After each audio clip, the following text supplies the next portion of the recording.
ឧបនាយករដ្ឋមន្ត្រីនិងជារដ្ឋមន្ត្រីក្រសួងសាធារណការត្រូវបានតែងតាំងជានាយករដ្ឋមន្ត្រីស្ដីទីក្រោយព្យួរតំណែងលោកស្រីផែថុងថាននៅថ្ងៃអង្គារទី1 ខែកក្កដានេះប្រភពមួយបានប្រាប់ឲ្យដឹងថាការិយាល័យនៃលេខាធិការដ្ឋានខុទ្ទកាល័យបានរៀបចំផែនការជាបន្តមួយក្នុងករណីដែលតុលាការធម្មនុញ្ញទទួលយកញត្តិដែលដាក់ដោយព្រឹទ្ធសភា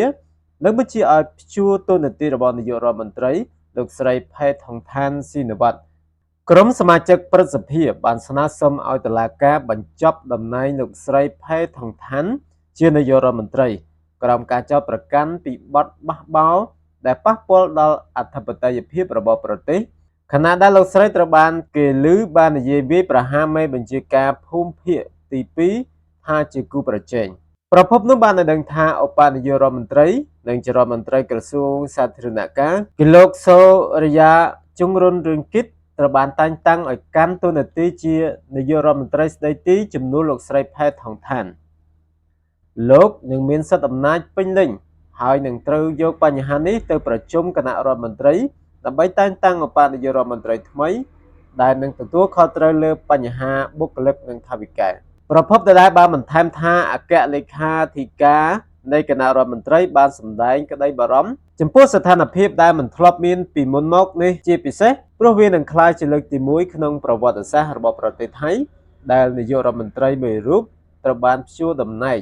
ខណៈដែលគណៈរដ្ឋមន្ត្រីថ្មីស្បត់ចូលកាន់តំណែងប្រការនេះតម្រូវឲ្យនាយករដ្ឋមន្ត្រីស្ដីទីដឹកនាំគណៈរដ្ឋមន្ត្រីថ្មីធ្វើសច្ចាប្រណិធាននៅថ្ងៃទី3 ខែកក្កដាឆ្នាំ2025ដើម្បីបំពេញភារកិច្ចជំនួសនាយករដ្ឋមន្ត្រីដែលត្រូវបានព្យួរនៅតួនាទីលោកស្រីផែថុងថានសូមអភ័យទោសនិងទទួលយកសេចក្តីសម្រេចផ្អាកតំណែងរបស់តុលាការថៃនាយករដ្ឋមន្ត្រីថៃលោកស្រីផែថុងថានស៊ីនវត្តដែលទើបត្រូវផ្អាកពីតំណែងបាននិយាយនៅថ្ងៃអង្គារទី1 ខែកក្កដានេះលោកស្រីយល់ព្រមទទួលយកសេចក្តីសម្រេចរបស់តុលាការធម្មនុញ្ញក្នុងការផ្អាកលោកស្រីពីតំណែងជានាយករដ្ឋមន្ត្រីក្នុងពេលបន្តរឿងក្តីដែលស្វះស្វែងរកការដកតំណែងជាផ្លូវការលោកស្រីផែតុងថានបានប្រាប់អ្នកសារព័ត៌មានថាលោកស្រីចង់សូមអភ័យទោសដល់អ្នកដែលតូចចិត្តនឹងរឿងទាំងអស់នេះហើយលោកស្រីនឹងបន្តធ្វើការឲ្យប្រទេសក្នុងនាមជាពលរដ្ឋថៃមួយរូបគួរដឹងថាតុលាការធម្មនុញ្ញថៃបានកាត់សេចក្តីក្នុងសម្លេងគាំទ្រ7-2ក្នុងការផ្អាកតំណែងលោកស្រីផែថុងថានហើយក៏បានឯកភាពគ្នាជាឯកច្ឆន្ទក្នុងការពិចារណាចោទប្រកាន់ទម្លាក់តំណែងជាផ្លូវការរបស់លោកស្រីផងដែរ